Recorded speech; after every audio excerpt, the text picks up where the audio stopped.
Audio Jungle. Thousands of Haitians have crossed the border from Mexico to the United States, ending up in makeshift camps in Texas. Living under this bridge, they lack the basic necessities: no shelter, food, water or sanitation. More than 12,000 people are waiting to be processed by immigration authorities. Many made the desperate journey through Central and South America, fleeing poverty, violence and natural disasters, looking for a better life. For the past week, migrants have been crossing the Rio Grande from Mexico into the town of Del Rio in the U.S., trying to bring food and other supplies for their families. There's not enough food for everyone in the camp. It's very bad. We have to leave to look for food. Overwhelmed by the influx of migrants, the U.S. government is trying to stem the flow.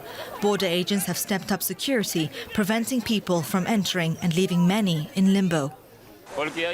With the Mexican guards here, I can't cross here, and I also can't cross there. There are no options because I could keep going to the US, but if I go back to Mexico, they'll send me back, and I'll lose the money I have. Some are being moved to shelters and immigration processing centers, but they've been scarred by the harrowing journeys that brought them here. I walked and ran, with migration officials chasing us. Not all people are good. There are bad ones too, and they scammed us in other countries too. They took our money. We survived a lot of calamities. While a humanitarian crisis unfolds, the U.S. and Mexican authorities have ordered the deportation of hundreds of Haitians. Thousands more could follow. It could become one of America's biggest expulsions of migrants or refugees in decades. And for more now, we want to go to our Washington Bureau Chief, Ines Pohl. She is at the border crossing in Del Rio right now. Ines, it's good to have you with us. You've been talking to people there. What have they been telling you? What's happening at the border right now?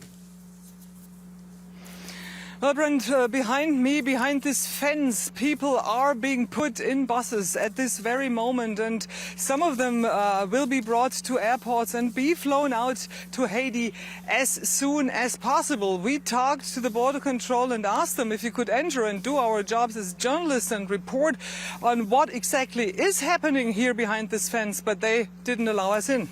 And so can we describe what the conditions are like underneath this bridge where all of these would-be asylum seekers are living? It's extremely hot here. It's more than 40 degrees Celsius in the shade. That means over 100 degrees Fahrenheit. And again, this is in the shade. Therefore, all these refugees kind of hide, search for some shelter under this bridge. The circumstances are devastating. We could talk to some people who have been there last night. They don't have any food. We heard that in your report.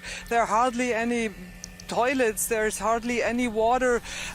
One woman went into labor, so the situation is just devastating. And the U.S. has launched this mass expulsion of Haitian migrants from Texas. And what message is the U.S. trying to send to people who are trying to reach the U.S.? Well, Brent, there is one picture out on Twitter from a colleague. I think this will be the iconic picture of this event, if one can say so, of that. What is happening here right now is a picture of border control on horses. They are cracking their whips on Haitian refugees, trying to prevent them from coming here to the United States, seeking asylum, seeking some human treatment. And this is the exact kind of message the administration, the Biden administration, wants to send. If you come here, we will send you back, even if that means we send you back to a place like Haiti. And Edith, you are describing what is obviously a crisis at the border, and yet the Biden administration still refuses to call it a crisis.